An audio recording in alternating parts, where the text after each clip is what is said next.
तत्र तत्र उपशृण्वान् स्वपूर्वेषां महात्मना प्रगीयमानं च यशः कृष्ण महात्म्य सूचकम् आत्मानं च परित्रातम् अश्वत्थाम्नः अस्त्रतेजसः स्नेहं च वृष्णिपार्थानां तेषां भक्ति च केशवे तेभ्यः परमसन्तुष्टः इति उज्जम्बितलोचनः महादनानि वासांसि ददौ हारान् महामनः तत्र तत्रोपशृण्वानः स्वपूर्वेषां महात्मना प्रगीयमानं च यशः कृष्णमाहात्म्यसूचकम्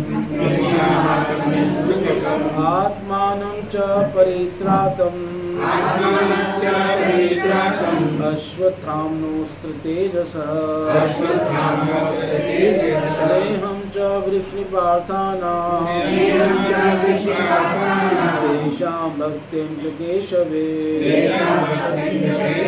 तेभ्यः परमसन्तुष्टः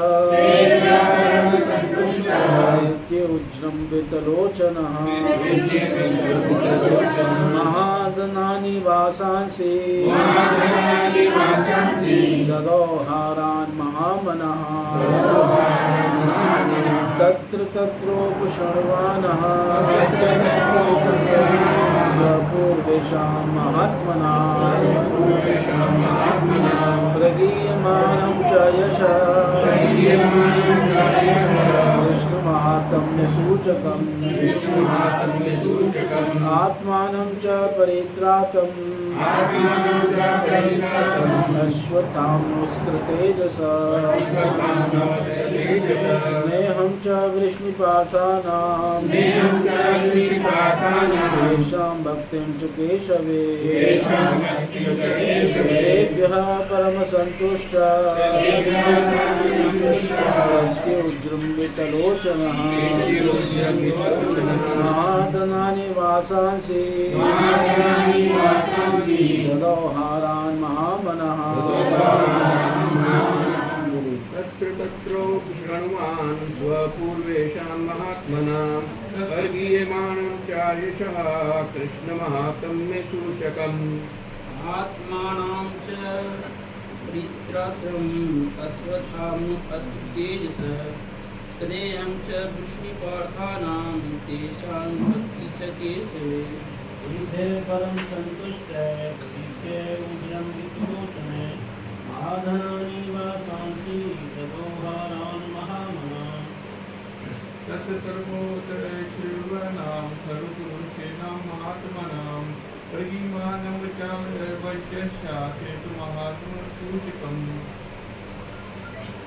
आत्मानं च परित्रातम् अश्वत्थाम्नोऽस्त्रतेजसः स्नेहं च वृष्णिपार्थानां तेषां भक्ति च केशवे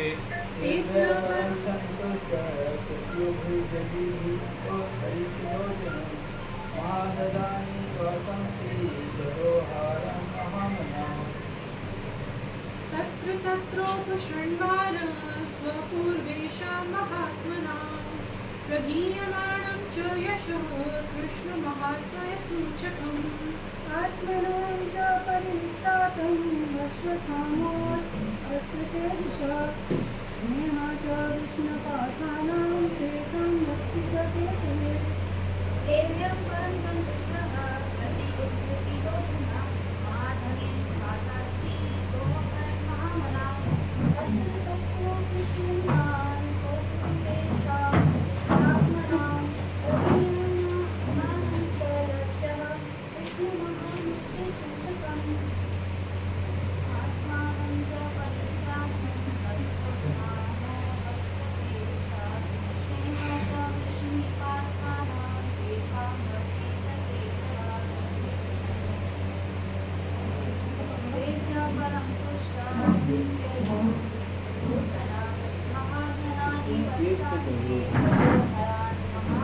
एक ही।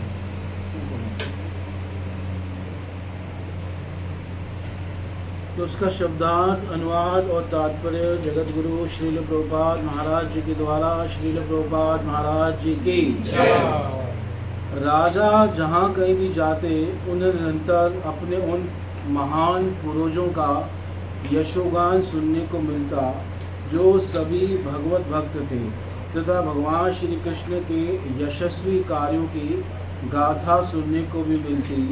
वे यह भी सुनते कि किस प्रकार वे स्वयं अश्वत्थामा के ब्रह्मास्त्र के प्रचंड ताप से श्री भगवान श्री कृष्ण द्वारा बचाए गए थे। मनुष्य, वृष्णि तथा प्रथा वंशियों के मध्य अत्यधिक स्नेह का भी उल्लेख करते क्योंकि प्रथा भगवान केशव के प्रति अत्यधिक श्रद्धावान थी। राजा ने ऐसे यशोगान करने वालों से अत्यधिक प्रसन्न होकर परम संतोष के साथ अपनी आंखें खोली। उदारतावश उन्होंने प्रसन्न होकर उन्हें मूल्यवान मालाएं तथा वस्त्र भेंट किए। तो थोड़ा सा तात्पर्य पिछले श्लोक का रहता था, वो पढ़ लेता हूँ, फिर श्लोकों की चर्चा करेंगे। नगरांश वनाश व नदीश विमलोदका पुरुषान् देवकल्पांश नारीश प्रियदर्शना। तो जब वो ऐसे वर्षों में गए तो वहाँ पे क्या देखा, इसका वर्णन करें। नगरांश, कई नगरों को देखा, और वनाश्चैव, कई वनों को देखा, और नदीश विमलोदका, और नदियों को देखा जिनका उदक कैसा है, विमल।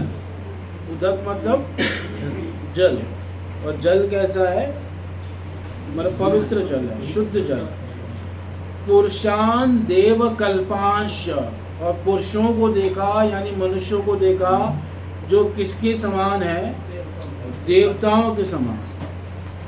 इसलिए कहा ना कि मतलब हमारी वहाँ गति नहीं है, क्योंकि वहाँ पे जो पुरुष रहते हैं वो किसके समान रहते हैं, और 10,000 वर्ष जीते हैं। और नारीश, और स्त्रियों को भी देखा, प्रिय दर्शना, जिनको जो बहुत सुंदर थी।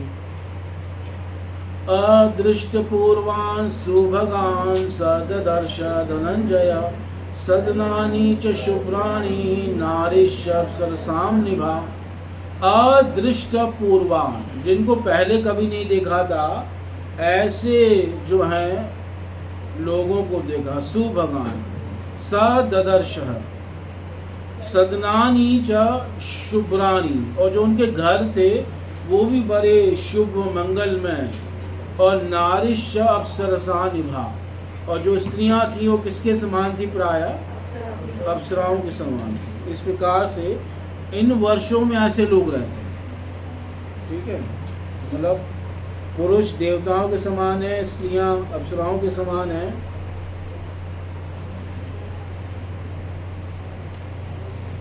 उत्तर कुरु, यहाँ पर उल्लेख है कि इन दोनों वर्ष की स्त्रियां सुंदर होती हैं, उनमें से कुछ तो अप्सराओं के तुल्य होती हैं।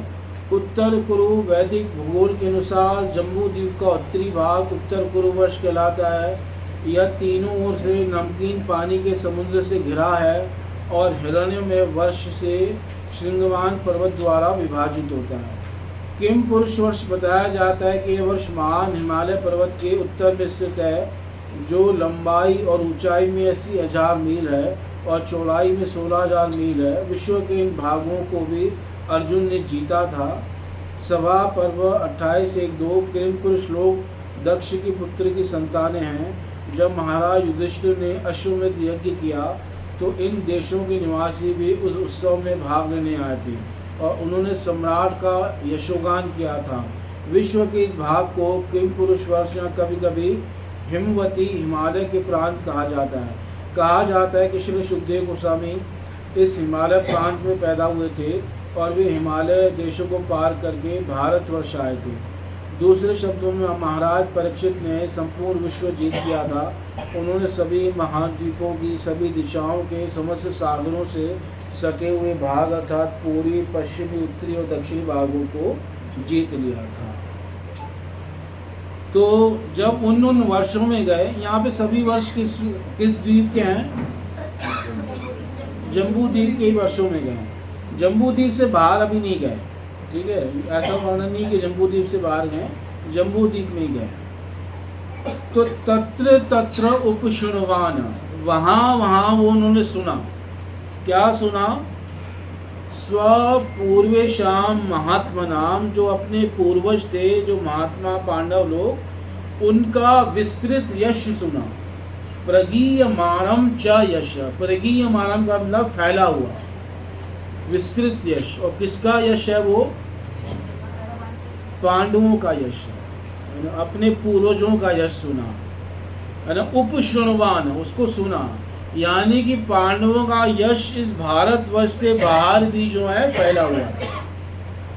पर उस यश में किसकी महिमा सूचित हो रही थी? कृष्ण महात्म्य सूचकम, कृष्ण की ही महिमा उसमें बताई गई थी, कृष्ण की महिमा की ही सूचना मिल रही थी। सूचकम मतलब बताने वाला।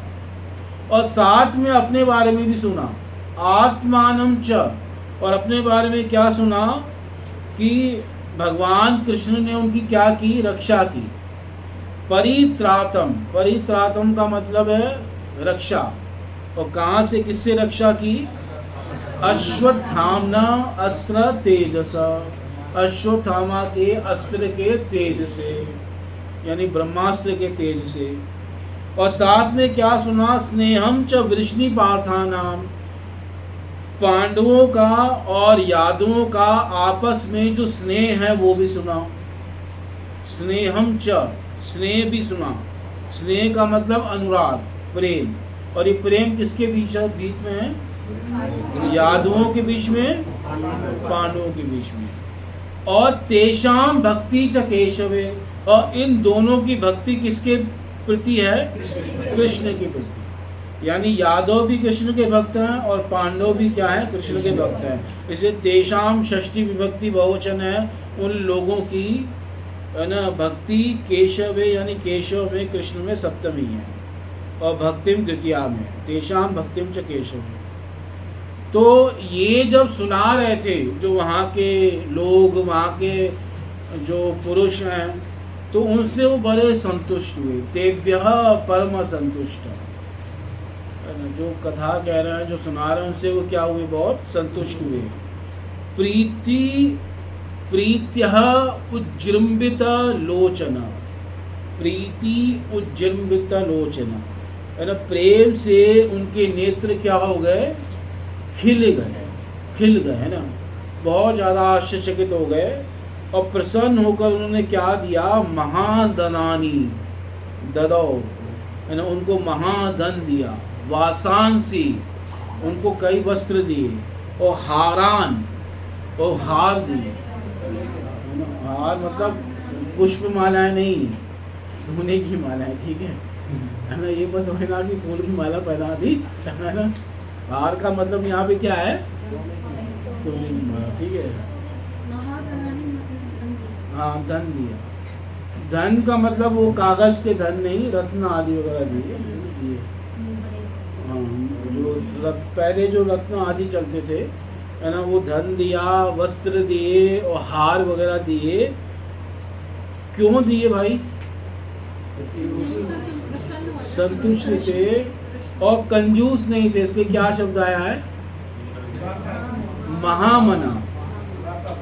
हाँ, उदार हैं, मतलब दिल भरा है इनका, है ना, उदार है ना, कंजूस नहीं है कि नहीं चलो ठीक है, धन्यवाद आपका बहुत बहुत, है ना, ऐसे करके ठार नहीं दिया, है ना। महाधनानी वासांसी ददो हारान महामना, उदार हृदय।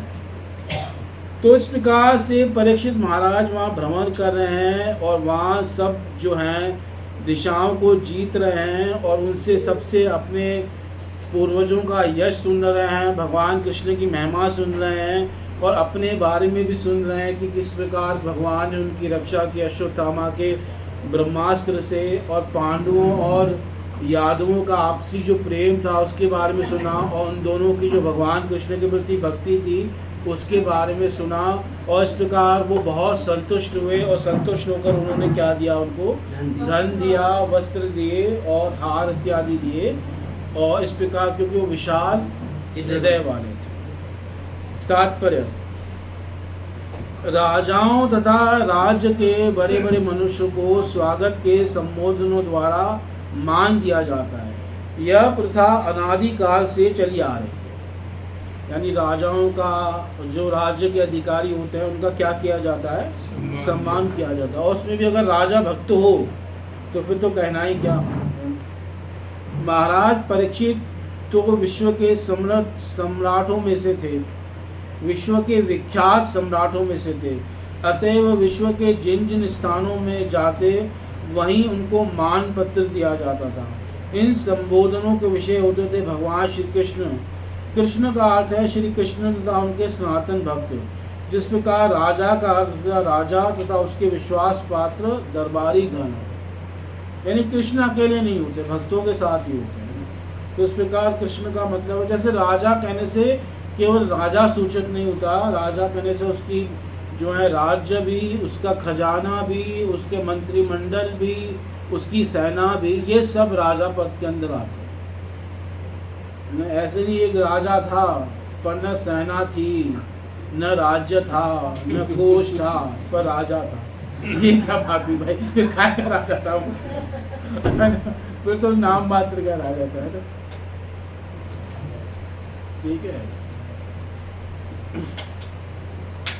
जैसे प्रेम से कई बार माताएं भी अपने बच्चे को बोल देती हैं राजा बेटा, है ना? बेटा बेशक नालायक हो, वो देती है ना राजा, है ना? राजा बेटा। कृष्ण तथा उनके अनन्य भक्तों को विलग नहीं किया जा सकता। अतः भक्त के यशगान का अर्थ है श्री भगवान का यशोगान, और श्री भगवान के यशोगान का अर्थ है भक्त का यशोगान। महाराज परीक्षित को अपने पूर्वज महाराज युधिष्ठिर तथा अर्जुन का यशोगान सुनकर इतनी प्रसन्नता न होती यदि वे सब भगवान श्री कृष्ण के कार्यकलापों से जुड़े न होते, क्योंकि यह सब किसकी कथा है? कृष्ण की कथा। इसलिए जो कृष्णा अनुशीलन है, रूप गोस्वामी ने जो कहा है, अन्य विलासिता शून्यम ज्ञान कर्मादि अनावृतम आनुकूल्य न कृष्णा अनुशीलनम भक्ति उत्तम। तो जो कृष्ण अनुशीलन है वो उसके दो अर्थ हैं। कृष्ण अर्थम अनुशीलनम इति कृष्ण अनुशीलनम, कृष्ण संबंधी अनुशीलनम इति कृष्ण अनुशीलनम। ये समास पद है और इसको मध्यम पद लोप समास कहते हैं।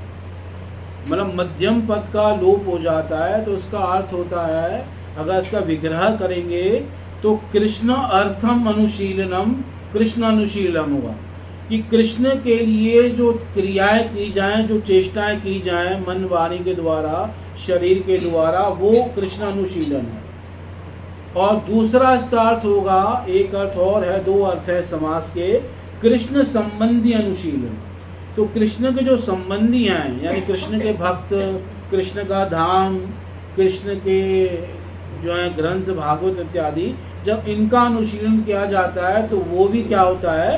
कृष्ण अनुशीलन होता है। तो कृष्ण अनुशीलन के दो अर्थ क्या हुआ है? कृष्ण अर्थम अनुशीलनम और कृष्ण संबंधी अनुशीलन। ये दो अर्थ हैं इसके।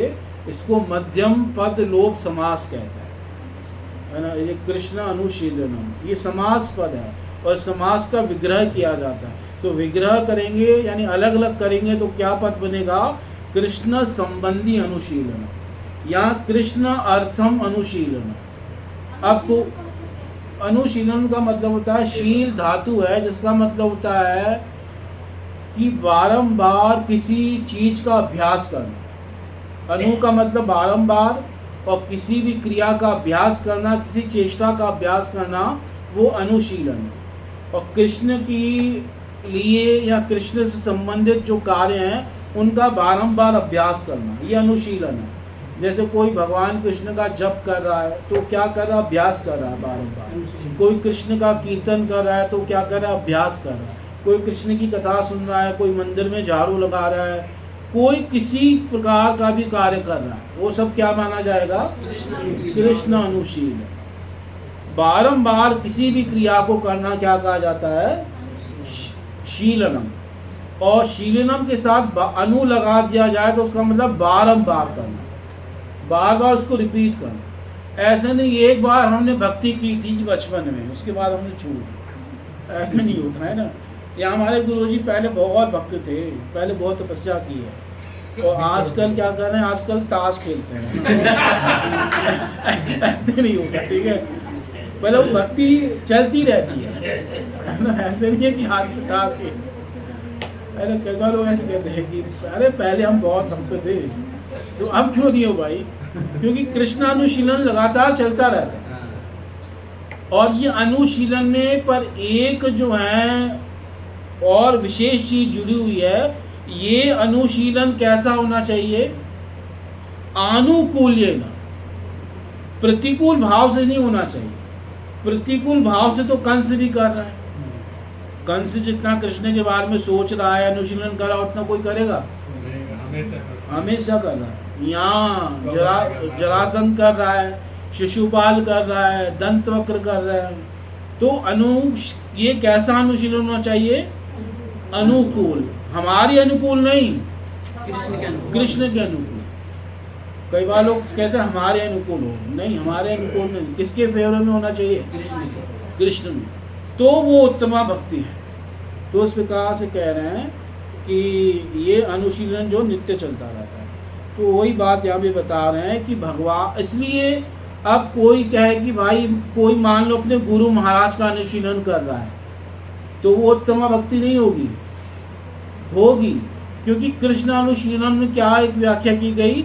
कृष्ण संबंधी अनुशीलन। तो इसलिए कोई गुरु का अनुशीलन कर रहा है तो वो भी क्या होगी? उत्तमा भक्ति होगी। कोई पांडवों का अनुशीलन कर रहा है तो वो भी क्या होगी? उत्तमा भक्ति होगी। कोई प्रहलाद ध्रुव आदि का अनुशीलन कर रहा है तो भी क्या होगी? उत्तमा भक्ति होगी। तात्पर्य इसे प्रभुपाद जी कह रहे हैं कि कृष्ण तथा उनके भक्तों को विलग नहीं किया जा सकता। अतः भक्त के यशोगान का अर्थ है भगवान श्री कृष्ण का यशोगान, और श्री भगवान के यशोगान का अर्थ है भक्त का यशोगान। महाराज परीक्षित को अपने पूर्वज महाराज युधिष्ठिर तथा अर्जुन का यशोगान सुनकर इतनी प्रसन्नता न होती यदि वे सब भगवान श्री कृष्ण के कार्यकलापों से जुड़े न होते। श्री भगवान अपने भक्तों का उद्धार करने, परित्राणाय साधु नाम के उद्देश्य से ही अवतरित होते हैं। भक्तगण श्री भगवान की उपस्थिति से ही महिमा मंडित हो जाते हैं, क्योंकि वे श्री भगवान तथा उनकी विभिन्न शक्तियों के बिना क्षण भर भी नहीं रह सकते। भक्तों के लिए श्री भगवान अपने कार्यों तथा महिमा से उपस्थित रहते हैं। अतएव जब श्री भगवान के कार्यों द्वारा उनका यशोगान किया जा रहा हो तो उन्हें श्री भगवान की उपस्थिति का अनुभव हुआ। किसको अनुभव हुआ? परीक्षित महाराज। जब वो कृष्ण कथा सुन रहे थे तो उन्हें लग रहा था कि कृष्ण दूर नहीं हमसे। हालांकि उन्होंने जो है उस समय से कृष्ण दूर ही थे, पर जब कृष्ण की महिमा सुनी तो क्या लगा कि कृष्ण पास ही है। तो ऐसे ही जो भी आगे चल के कथा सुनेंगे या जो सुन रहे हैं तो उनसे फिर कृष्ण दूर नहीं है, ठीक है, क्योंकि वो अपनी महिमा में उपस्थित रहते हैं। अतएव जब श्री भगवान के कार्यों द्वारा उनका यशोगान किया जा रहा है तो उन्हें श्री भगवान की उपस्थिति का अनुभव हुआ। विशेष रूप से जब श्री भगवान ने माता के गर्भ में उनकी रक्षा की थी। श्री भगवान के भक्त कभी संकट में नहीं होते, किंतु भौतिक जगत में वो ऊपरी रूप से भयावह परिस्थितियों में पड़ जाते हैं, क्योंकि ये जगत कदम कदम पर संकटों से भरा हुआ है। ऐसा कहीं कहा गया किसी ग्रंथ में ये जगत, हाँ कहाँ कहा गया? नहीं, श्लोक तो सही बोला पर है कहाँ का? ब्रह्म संहिता में नहीं कहा, ब्रह्मा जी ने कहा। नहीं, मतलब ब्रह्म मोहन लीला में आता है। कहा तो सुखदेव जी ने 10-14-58 वहाँ पे ये बात कही है। ये जगत जो है पग पग पे यहाँ पे क्या है? संकट है। अतः श्री भगवान द्वारा भक्तों की रक्षा होती है तो श्री भगवान का यशोगान किया जाता है। यदि पांडव जैसे भगवत भक्त कुरुक्षेत्र के युद्ध में संलग्न न होते तो भगवान श्री कृष्ण कभी भी श्रीमद् भगवद गीता के उद्घोषक के रूप में महिमा मंडित न किए जाते। स्वागत उद्बोधन में श्री भगवान के ऐसे समस्त कार्यों का उल्लेख था। अतः महाराज परीक्षित ने पूर्ण रूप से संतुष्ट होकर ऐसे मान पत्र भेंट करने वालों को पुरस्कृत किया। आज के तथा आपके स्वागत उद्बोधन करने में यही अंतर है कि प्राचीन समय में महाराज परीक्षित जैसे व्यक्ति को ऐसे ही उद्बोधन भेंट किए जाते थे। ऐसे उद्बोधन तथ्यों तथा आंकड़ों से भरे होते थे और जो इन उद्बोधनों को भेंट करता था वह प्रचुर पुरस्कार पाता था। किंतु आजकल जो स्वागत उद्बोधन भेंट किया जाता है उसमें वास्तविक आंकड़े नहीं रहते, मतलब ओवर ग्लोरीफाई किया जाता कई बार। हाँ, उद्बोधन का मतलब किसी का ग्लोरी करना, ग्लोरीफाई करना, हाँ, और उसको कुछ बातें कहना उसके संबंध में। तो आजकल क्या किया जाता है, जो गुण नहीं होते ना वो बता दिया जाता है, इसको कहते हैं ओवर ग्लोरीफाई कर। तो ये भी चीज़ सही नहीं है और ये संसार में भी चलती है, नेताओं के संबंध में तो बहुत होती है ना। मोदी के कई लोगों ने पता है क्या बना रखा है, बाल नरेंद्र की लीलाएं।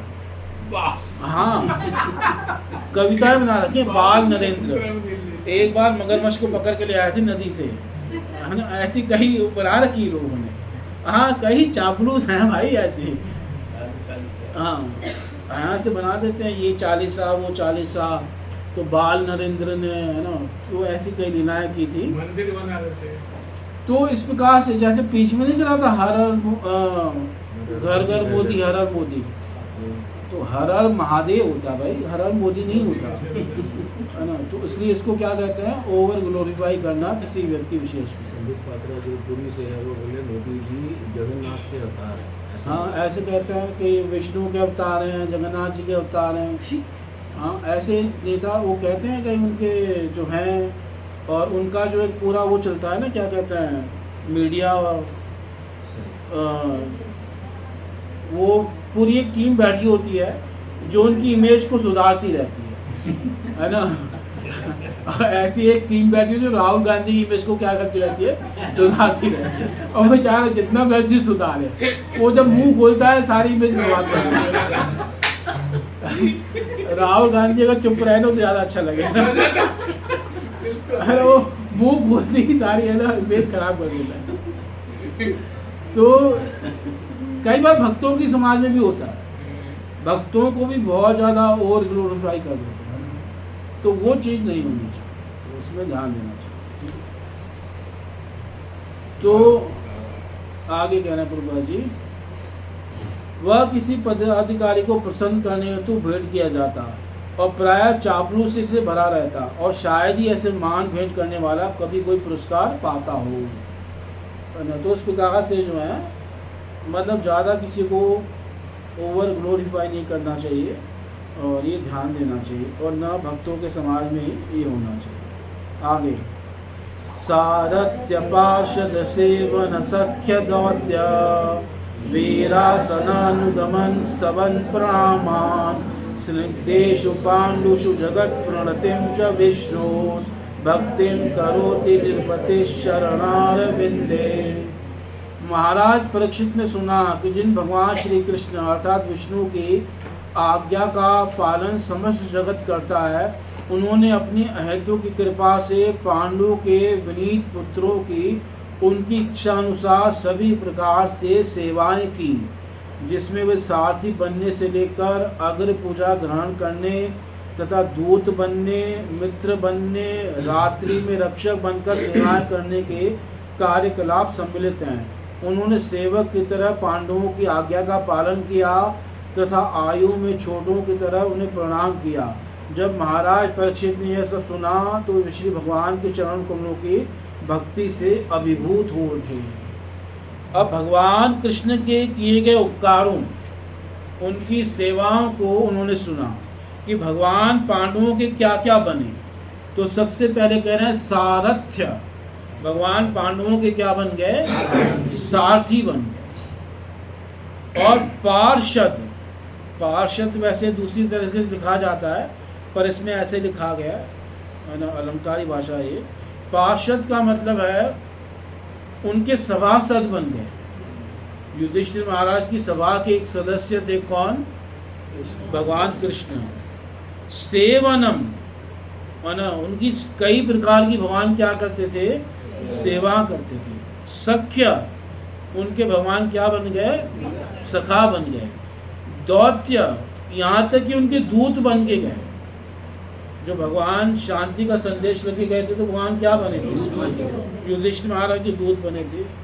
वीरासना, और रात के समय वीरासन पे बैठे रहते थे, तलवार हाथ में लेकर, है ना, रक्षक बनने थे। जैसे जब महाभारत का युद्ध चल रहा था तो रात को, अब ऐसे थोड़ी थी कि वापस घरों में आते थे, ये कहाँ रुकते थे सब टेंट में, शिविर में, शिविर। तो शिविर के बाहर भगवान पहरा देते थे और वीर आसन पे बैठे रहते थे और हाथ में तलवार लेके। सोते नहीं सोते नहीं। वीर आसन कैसा होता है, जैसे हनुमान जी बैठते हैं, हनुमान जी को देखा है बैठते हुए, ट्रेन तो एक हाँ। वो मतलब पूरा आलती बात मार के नहीं बैठे हुए हैं ना कि अभी भगवान राम जी बुलाएंगे तो आ जाएंगे, ठीक है, ऐसे आराम से नहीं बैठे हुए है ना, वो ऐसे बैठे हुए वीर आसन पे, घुटनों के बल। ऐसे भगवान रात को पहरा दे रहे हैं कि कोई इनके शिविर में प्रवेश न करे, इनकी रक्षा न करे। इसलिए कई बार कई लोग सोते हुए भी मरे। तलवार पकड़ के बैठे। हाँ, तलवार। उन्होंने तो प्रण किया था कि मैं कोई अस्त्र नहीं उठाऊंगा। युद्ध में ना, युद्ध में अस्त्र नहीं उठाऊंगा, बस जब पहरा दे रहे थे तो तलवार लेके बैठे रहे। भगवान की लॉजिक कोई नहीं समझ सकता। तो जो है भगवान को भी कोई नहीं समझ सकता, लॉजिक की तो बात छोड़ो। तो भगवान जो है पहरा दे रहे हैं और कई लोग रात को भी मरे। जैसे जो द्रौपदी के 5 पुत्र रात को मरे सोते हुए, उनके भाई, द्रौपदी के भाई रात को मरे। कई लोग रात को मरे क्योंकि रात के ऊपर, रात में इनके समय क्या हुआ, अटैक हो गया। और रात के समय व्यक्ति को मारना क्या होता है, आसान होता है, क्योंकि उस समय वो असावधान होता है। इसलिए जितने बड़े बड़े ऑपरेशन होते हैं वो रात के समय किए जाते हैं, है ना। जैसे उन्होंने अमेरिका ने मारा था उसको, जो बड़ा आतंकवादी था, क्या नाम, ओसामा बिन लादेन। रात को ही मारा था कि दिन में मारा था, है ना। कभी कोई देश किसी के ऊपर आक्रमण करता है तो अधिकतर क्या, इवन आतंकवादी भी जो आते हैं तो कई बार वो बेस पे हमला करते हैं, तो वो भी रात के समय करते हैं। तो रात के समय ना थोड़ा युद्ध करना क्या होता है, जो दूसरी पार्टी है वो असावधान है, तो उस प्रकार से वो क्या हो जाता है। तो भगवान उस समय पहरा देते थे कि कोई ये दुर्योधन वगैरह, क्योंकि ये दुष्ट लोग हैं, इनका कुछ पता नहीं है क्या करें, तो इसलिए भगवान रात भर क्या देते रहते थे, पेरा। इसलिए कह रहे हैं वीरासना, अनुगमन, उनके पीछे पीछे चलते थे। अनुगमन का मतलब है पीछे चलना। स्तवन, कई बार स्तुति करते थे, महाराज की जय हो, है ना, इस प्रकार से युधिष्ठिर महाराज की सभा में उनको सूचना देते थे, है ना, स्तुति करते थे इस प्रकार से। प्रणामान, इवन उनको प्रणाम आदि भी करते थे। क्यों करते थे, क्योंकि पांडव क्या थे, स्निग्ध थे।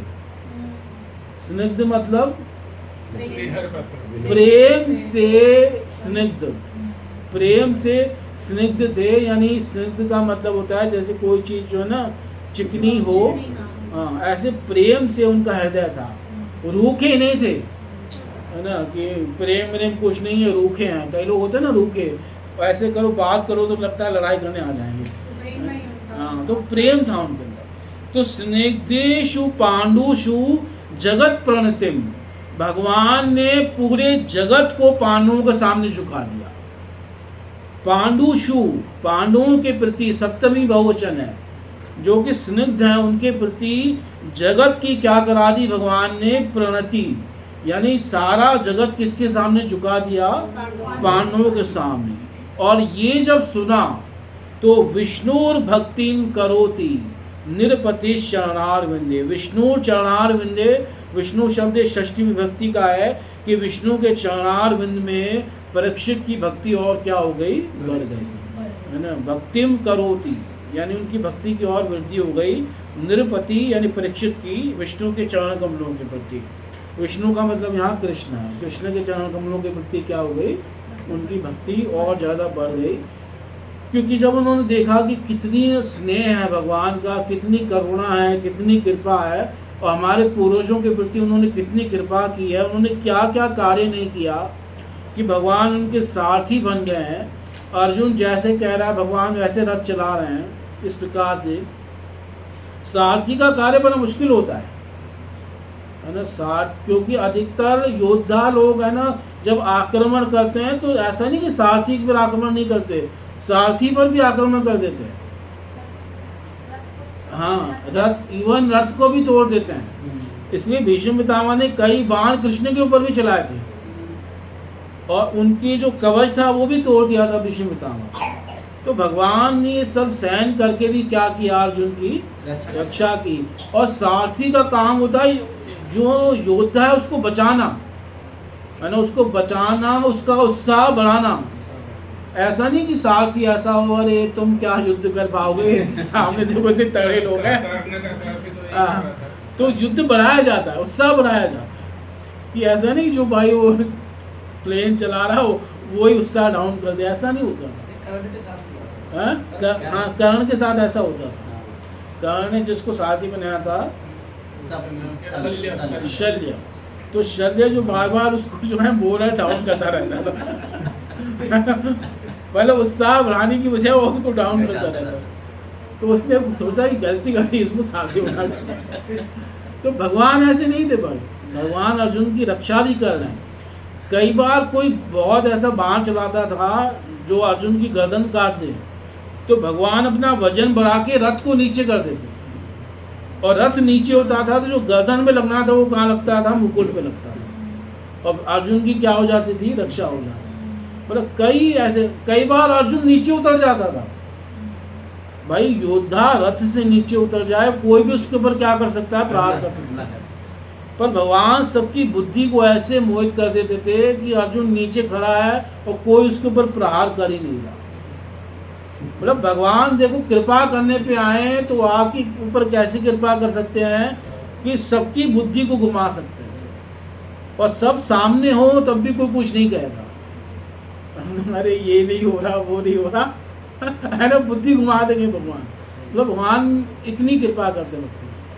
और इस प्रकार से भगवान ने ऐसी कई कृपाएं की जिसको सुनकर परीक्षित महाराज क्या हो गए, तो उनके अंदर भी भक्ति भाव बढ़ गया।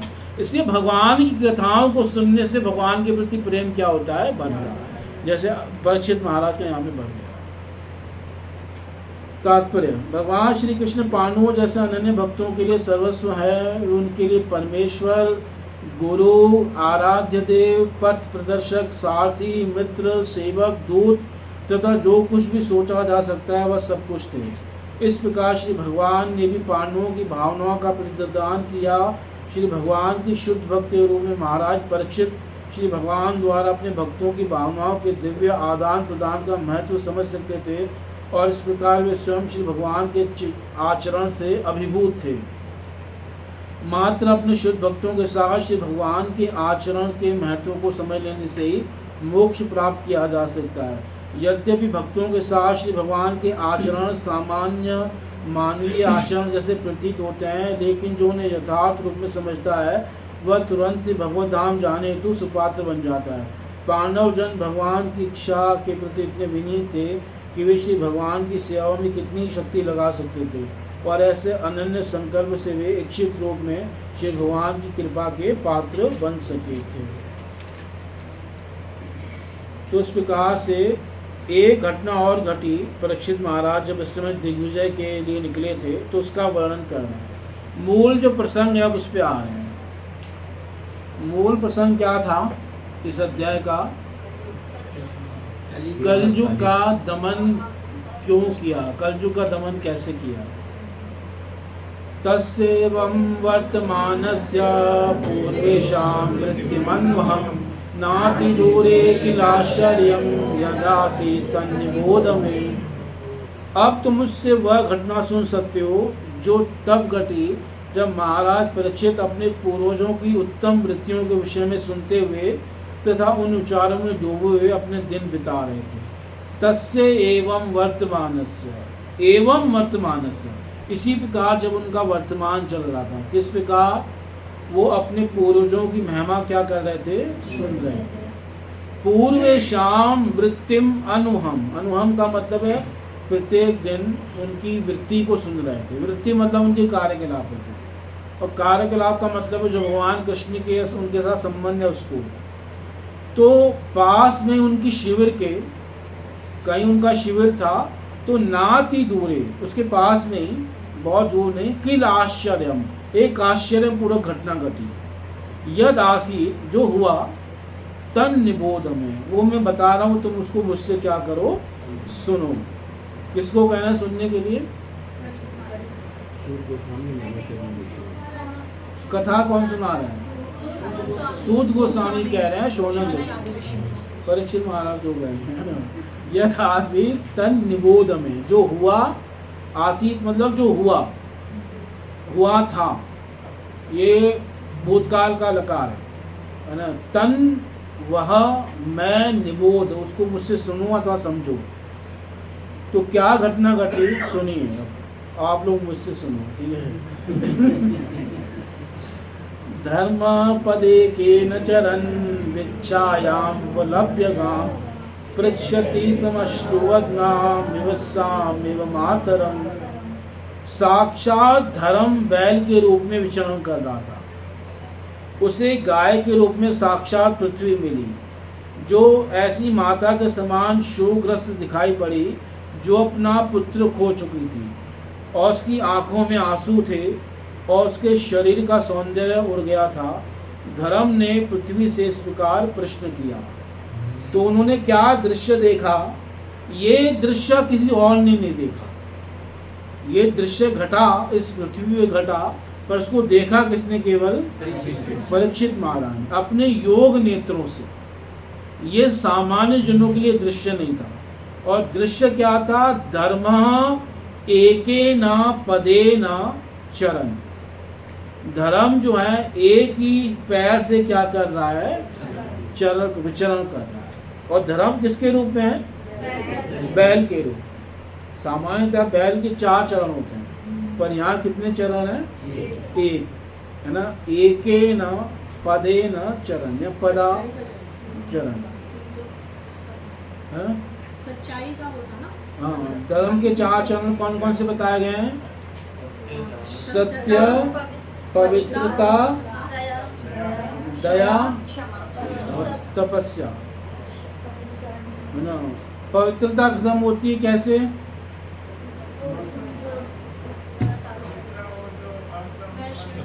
अवैध संबंध से पवित्रता खत्म होती है।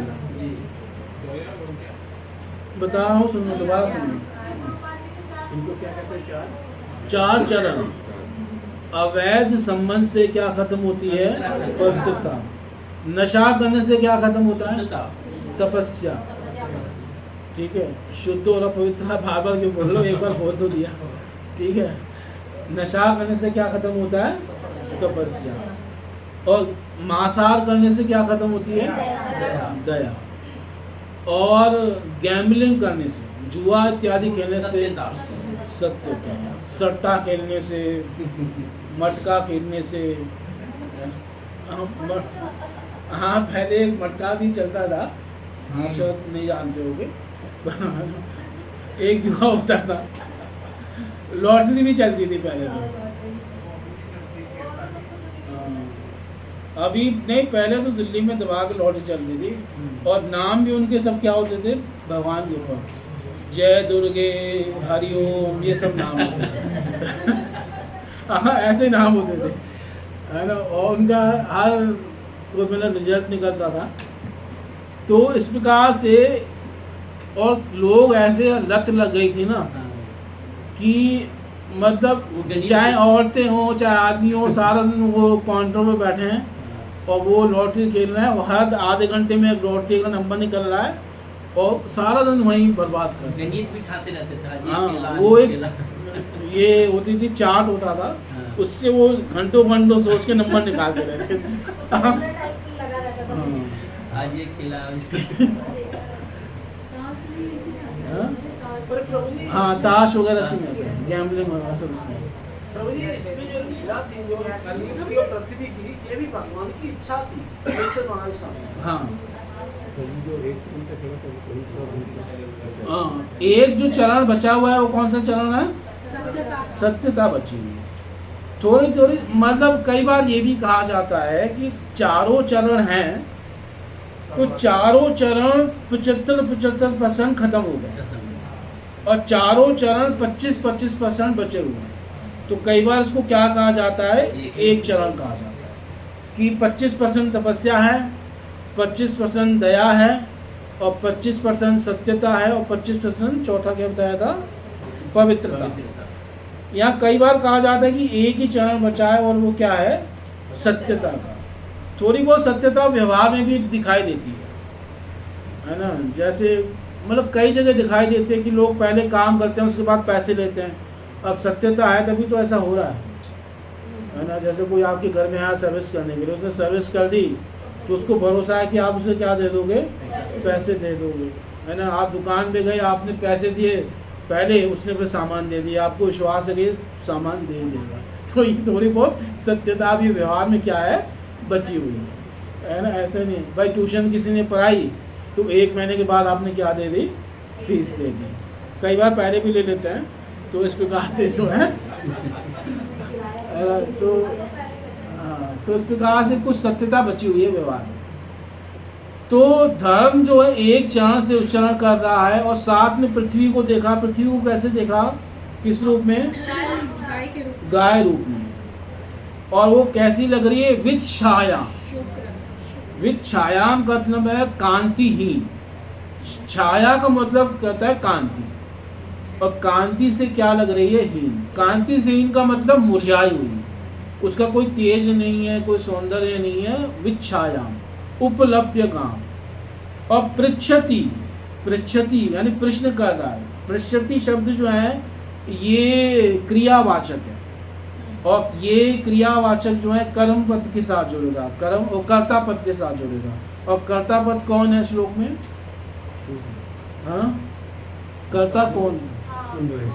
नहीं, सुन नहीं रहे। जो प्रश्न कर रहे हैं, कौन प्रश्न कर रहा है? इस श्लोक में कौन प्रश्न कर रहा है? धर्म। धर्म। हाँ, इसलिए धर्म जो है कर्ता पद है। कर्ता पद कैसे बनता है? कोई भी पद उसके आगे विसर्ग लग जाता है। अच्छा। हाँ, धर्म के आगे विसर्ग लगा हुआ है कि नहीं लगा हुआ है ना। तो इसका अन्वय कैसे होगा? एकेन पदेन चरन् धर्मः पृच्छति। एकेन पदेन चरन् धर्मः पृच्छति, है ना। धर्म प्रश्न कर रहा है। किससे प्रश्न कर रहा है? मान लो प्रश्न उठे तो, है ना, विच्छायाम उपलभ्य गाम, मतलब गाय से प्रश्न कर रहा है। और गाय कैसी है? तो उसके लिए कई विशेषण हैं। तो एक विशेषण है विच्छाया, कांतिहीन है। और दूसरा विशेषण है विवत्साम, पुत्रहीन है, बछड़े से क्या है? रहित है। विवत्साम इव मातरम, मतलब एक तुलना कर रहे हैं कि ऐसी माता के समान है जिसका बछड़ा क्या है? चला गया। मतलब बछड़ा गया नहीं है, तो ये साथ में क्या लगा रहा है? इव, ऐसी माता के समान जिसका बछड़ा चला गया है, यानी इतनी दुखी है। कौन दुखी है? पृथ्वी। पृथ्वी जो कि गौ के रूप में। तो हाँ, अश्रुवदनाम, ये एक और विशेषण है कि उसके मुख से, उसके वदन, वदन कहते हैं मुख में क्या निकल रहे हैं? नेत्रों से आंसू निकल रहे हैं। तो विच्छायाम है स्त्रीलिंग में, क्योंकि गाय स्त्रीलिंग में ही है, पृथ्वी भी स्त्रीलिंग में है। अश्रुवदनाम और विवत्साम एवं माता, माता के समान है, पर उस माता के समान है जिसका बछड़ा नहीं है। तो ऐसी गाय को देखकर उपलभ्य एकेन पदेन चरन् धर्म पृच्छति स्म। धर्म क्या कर रहा है? प्रश्न पूछ रहा है। और क्या प्रश्न पूछा धर्म ने? ये तो कल के श्लोक में आएगा, पर यहाँ पे धर्म जो है इतना ही कह रहा है कि धर्म क्या कर रहा है? प्रश्न कर रहा है। तो जब हम अन्वय बोलते हैं तो अन्वय जैसे अभी आपने जैसे बताया एकेन पदेन चरण धर्म पृच्छति, तो अन्वय का मतलब होता है कि जो संस्कृत के जो शब्द है अगर हम उसी सीक्वेंस में अगर हम हिंदी में बोले तो सेंटेंस बनता है। अन्वय का यही मतलब होता है। हाँ, वाक्य योजना करना। हाँ, इसके बाद तात्पर्य, बैल जो है नैतिक सिद्धांत का प्रतीक है और गाय पृथ्वी की प्रतिनिधि है। कई बार जो कई लोग कहते हैं ना, हम कहते हैं ना गाय हमारी माता है, तो कई बार मुसलमान कहते हैं कि फिर तुम्हारा पिता कौन सा? तो धर्म को पिता बताया है ना, पृथ्वी माता है और धर्म क्या है? पिता है। तो क्या वही बात गुरुपाद जी कह रहे हैं, बैल नैतिक सिद्धांत का प्रतीक है और गाय पृथ्वी की प्रतिनिधि है। जब बैल तथा गाय प्रसन्न मुद्रा में रहता है तो माना जाता है कि संसार भर के मनुष्य भी प्रसन्न हैं। इसका कारण यह है कि बैल खेतों से अन्न उपजाने में सहायता करता है और गाय दूध देती है, जो समग्र भोज्य आहारों में चमत्कारिक पदार्थ है। अतः मानव समाज इन दो महत्वपूर्ण पशुओं का बड़ी सावधानी से पालन करता है, जिससे वे प्रसन्नतापूर्वक सर्वत्र विचरण कर सकें। लेकिन आज के समय में इस कलयुग में बैल तथा गाय दोनों का ही वध हो रहा है और दोनों ही उन मनुष्यों द्वारा भोजन के रूप में उपयोग में लाए जा रहे हैं जो ब्राह्मण संस्कृति को नहीं जानते। समस्त मानव समाज के कल्याण हेतु ब्राह्मण सभ्यता को समस्त सांस्कृतिक विषयों में सर्वोपरि सिद्धि मानकर बैल तथा गाय को बचाया जा सकता है। ऐसी संस्कृति की समृद्धि से समाज का मनोबल समुचित रूप से बना रहता है और इस प्रकार बिना किसी भारी प्रयास के ही शांति तथा संपन्नता प्राप्त हो जाती है। जब ब्राह्मण संस्कृति का पतन होता है तब गाय बैल के साथ दुर्व्यवहार होता है, जो परिणाम निकलता है उसके निम्नलिखित प्रमुख लक्षण हैं। तो इस प्रकार कलयुग के एक लक्षण ये भी है कि धर्म को भी कष्ट होगा कलयुग में और साथ में पृथ्वी को भी, गाय को भी क्या होगा? कष्ट होगा। ये दोनों दुखी रहेंगे इस कलयुग में। तो इस प्रकार से देखा उन्होंने दृश्य परीक्षित महाराज। जैसे आज के युग में अगर ये कोई जो मायावादी फिलॉसफर भी लोग पढ़े होंगे कि आजकल तो ट्रैक्टर है, तो बैल की जरूरत क्या है, तो इस समय हम क्या काम कर सकते हैं? नहीं भाई, तब भी जो है जो हाँ, कई बार ऐसे तर्क करते हैं तार्किक लोग, व्यर्थ के तर्क करते हैं। तो हम ये कह सकते हैं कि पहले इन लोगों ने, अगर जब ट्रैक्टर नहीं था तब भी खेती हो रही थी ना। चलो आज मान लो ट्रैक्टर आ गया है तो उसका मतलब ये हो गया कि अब इस बैलों को मार देना चाहिए, ये मतलब हो गया ना। तो ये बात गलत है कि ये तो वही हो गया कि पहले हमारे बाप ने हमें कमा के खिलाया, अब वो हमें खिला नहीं पा रहा तो ऐसे बाप को मार। वही बात हो गई ना कि किसी से मैं खिला रहा था, ठीक है, अब नहीं खिला रहा, भोज बना हुआ है, तो उसको अब मार देना चाहिए, किसी लायक तो रहा नहीं है। तो वही बात हो गई। तो ये तो बिल्कुल ही जो है दुष्ट लोग हैं वो ऐसी बात करें। अब जैसे मुसलमान लोग हैं, अब ये वो गाय को मार के खाना उनको बड़ा अच्छा लगता है, क्योंकि क्यों अच्छा लगता है? उनके उसमें है गाय मार के खाना ऐसा वर्णन नहीं है, कारण कि हिंदू उससे चिढ़ेंगे, तो वो चीज़ करना उनके लिए अच्छा कार्य है, तो इसलिए वो ऐसा कहा।